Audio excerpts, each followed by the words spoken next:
আসসালামু আলাইকুম এভরিওয়ান, কেমন আছেন? আশা করি সবাই ভালো আছেন। তো দূরে কিংবা কাছে যেসব আপনারা আমাকে দেখতে পাচ্ছেন সবাইকে জানাই অসংখ্য ধন্যবাদ। তো দৈনন্দিন ঘরের কাজকর্ম যেভাবে করি আমি তো সেভাবে আপনাদের সামনে হাজির হই। তো আজকেও আমি আমার দৈনন্দিন কাজকর্ম নিয়ে হাজির হলাম আপনাদের সামনে।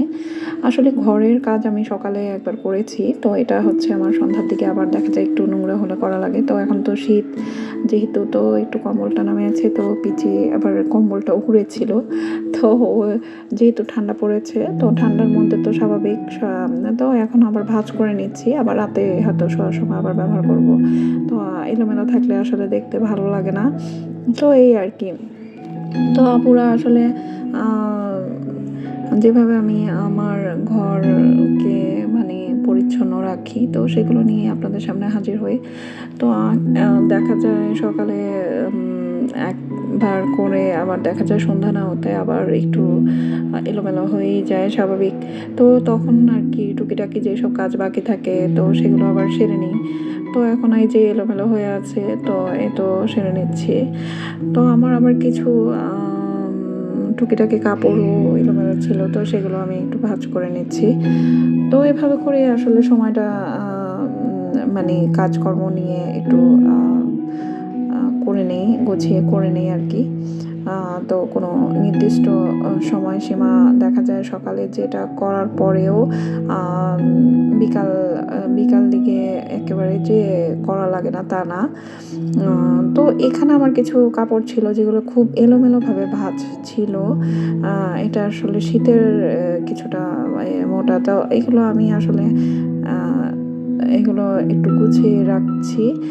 যেহেতু এই ব্যাগটা খুব এলোমেলো ছিল, মানে এটার মধ্যে আরও কিছু জিনিস রাখতে পারবো যদি গুছিয়ে রাখি।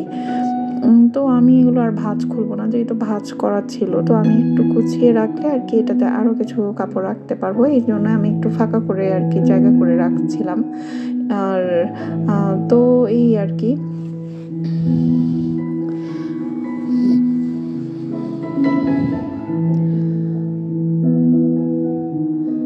তো আপুরা আসলে কি আসলে বাচ্চাদের ওদের তো খেলার কোনো শেষ নেই। দেখা যায় তারা সুযোগ পেলে গেমস খেলে, এই আর কি। তো একে একে করে গুছিয়ে নিলাম। এটাতে শুধু পেটিকোট আর ব্লাউজগুলো রেখেছি। আর দেখা যায় শাড়ি পরার সময় এক একটা পাওয়া যায় না, খুঁজে দেখা যায় পেটিকোট পায় না। আমার অনেক সময় ব্লাউজগুলো আবার হাতের কাছে পাওয়া যায় না, তখন আমি এইভাবে করে একটা আলাদা ব্যাগে রেখেছি। যখন যে শাড়ি পরবো সেটার সাথে পেটিকোট নিব। আর ব্লাউজগুলো অবশ্য সব নাই, তবে মাঝে মাঝে টুকিটাকি যা আছে সেগুলো আর কি এটার মধ্যে গুছিয়ে নিচ্ছি। তো ভাবি মাঝে মাঝে দেখা যায় এই হেলদি হয়ে যায় আমি, আমার হচ্ছে শরীর এমন, এই হেলদি হয়ে যায়। কখনো দেখা যায় আমি হঠাৎ করে মোটা হয়ে গেছি, আবার কখনো দেখা যায় এই আনহেলদি হয়ে যায়, মানে বুঝি না আর কি। আর মাঝে মাঝে এমন হয় আর কি, মাঝে মাঝে না প্রায় এই জিনিসটা হয়। দেখা যায় আমার কাছে নিজেকেই মাঝে মাঝে খুব হেলদি মনে হয়, আবার মাঝে মাঝে তো এটা কি কেন হয়, কি কারণে হয় নিজেও জানি না। তো যাই হোক, এই ব্যাগটাতে আমি আরও অন্যান্য কিছু নিতে পারবো এদিক সেদিক গেলে। আর তাছাড়া আমার তো থ্রি পিস নিয়ে এদিক সেদিক যেতে হলে আমার এই ব্যাগটাও কাজে দিবে। তো যাই হোক, আমি এখন বিকালের নাস্তার জন্য কিছুটা এই যে এখানে পিঠাগুলো আছে এগুলো ভাজবো ভাবতেছি, তেলের পিঠাগুলো। তো এগুলো ভালোই লাগে খেতে, চিপসের মতো লাগে আর কি। তো বিস্কিট ছিল। আর এখানে আমার এক কাজিন আসবে বাসায় বেড়াতে। তো আসলে সবসময় আসে না। তো ভাবলাম যে একটু পিঠা ভেজে নেই। তো যাই হোক, আসলে কেউ আসলে বাসায় মেহমান কিছু তো করতেই হয়। তাছাড়া আমরা নিজেরাও এটা আমাদের জন্যও করি, যেহেতু খাবো।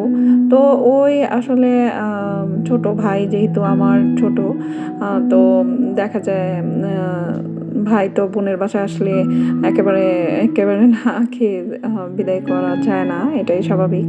তো আমি যাই হোক, এই একে একে এই পিঠাগুলো একটু ভেজে নিব। তো তেলটা আমি প্রথমে সীমিত দিয়েছিলাম, ভাবলাম যে তেলটা লাগবে না পরবর্তীতে। এই তো তো আর আমার কাছে না কালারফুলগুলো খুব ভালো লাগতেছিল। এই তো গোলাপি, তারপরে এই তো হলুদ, সবুজ, এই আর কি। তো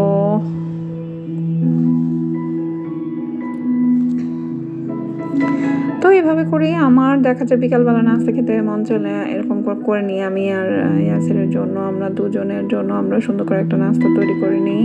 তো এগুলো একে একে ভেজে উঠিয়ে নিচ্ছিলাম। তো আমার কাছে ভালোই লাগতেছিল, খুব একটা বড় হয় নাই, কিছুটা ভাঙা ভাঙা ছিল, এটা প্যাকেটেই ছিল। তো এটা তো আর কিছু করার নাই। তারপর আমি সেটা সহে দিয়েছি ভাজলে। আমার কাছে বেশি ভালো লাগে আলুরগুলো চিপসগুলো ভাজলে খুব মজা লাগে।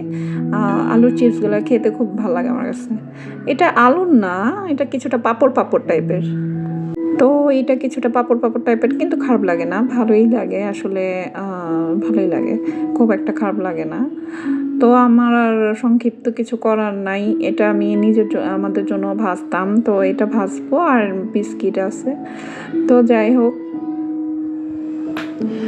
তো এই আর কি। তো দেখা যায় এইভাবে করেই সময়। তো আমার অবশ্য চা খেতে হয়, চা না খেলে আমার ভালো লাগে না, আমি তো আগেই বলেছি। তো আমার জন্য একটু রং চা করব, আর আমার কাছে আদা চা বিশেষ করে, মানে আমি এই ঠান্ডার মধ্যে আমি একটু আদা চাটা করি, কারণ আমার গলা আসলে ভেঙে যায়, আর গলা ভেঙে গেলে আমার গলা যে আমি নিজেই বুঝতে পারি না আমি বলতেছি না অন্য কেউ বলতেছে, এমন অবস্থা। তারপরে আপনারা ঝটপট এইভাবে এরকম প্যাকেটেরগুলো এইভাবে সুন্দর করে বাচ্চাদের বিকালে নাস্তা ঝটপট করে ভেজে দিতে পারবেন। পিঠাগুলো খেতে ভালোই লাগে। তো দেখা যায় আবার আপনার ঘরে মেহমান আসলো, ঝটপট করে এগুলো তৈরি করে নিয়ে গেল। তো আমি এখানে মশলা আদা চা করব। তো এই আর কি, সব একে একে দিচ্ছিলাম, এলাচি, দারচিনি, লং, একটু আদা এবং চিনি, একটু সামান্য চা পাতা দিয়ে একবার বসাই দিলাম আর কি। তো আদা চাটা আমার কাছে, এটা হয়তো অনেকে পছন্দ করে না, কিন্তু আমার কাছে ভালো লাগে। মানে বিশেষ করে এটা গলার জন্য খুবই একটা উপকারী, মানে হার্বাল টাইপের কাজ করে, মানে আপনার গলা ভাঙবে না আর কি সহজে। মানে আপনি এটা খেয়ে দেখতে পারেন, যাদের অনেক দিনের ঠান্ডা লেগে থাকে, আপনারা সচরাচর এই মশলা চাটা আদা চা করে এটার মধ্যে খাওয়ার সময় হয় লেবুর রস, কিংবা আপনি একটু এই মধু 1 চামচ মিশিয়ে খাবেন। এই ঠান্ডার মধ্যে আপনার গলা কিছুতেই নষ্ট হবে না, ভাঙবে না। আপনি খেয়ে দেখতে পারেন আপুরা, এই টিপসটা আপনাদের অনেক উপকারে আসবে। তো হয়ে গেল আদা চা, একটু কম যেহেতু ছোটো মানুষ খাবে। আর আমার ভাই অবশ্য সে তেমন একটা চা পছন্দ করে না। তো এখানেই আসির খাওয়া শুরু করে দিচ্ছে, আমি ওরটা উঠিয়ে রাখছি, আমার ভাইটা। তো এখন মানে আমার কাজিন আর কি, আমার মামাতো ভাই।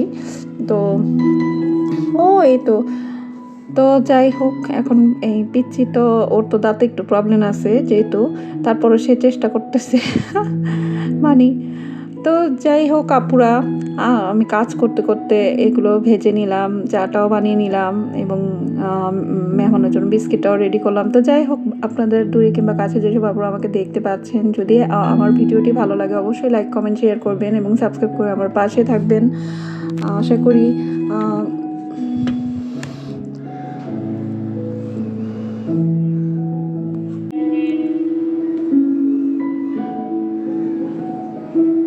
তো ও একে একে করে খাচ্ছিল, যেহেতু ছোটো মানুষ, ওর একটু খেতে সময় লাগে।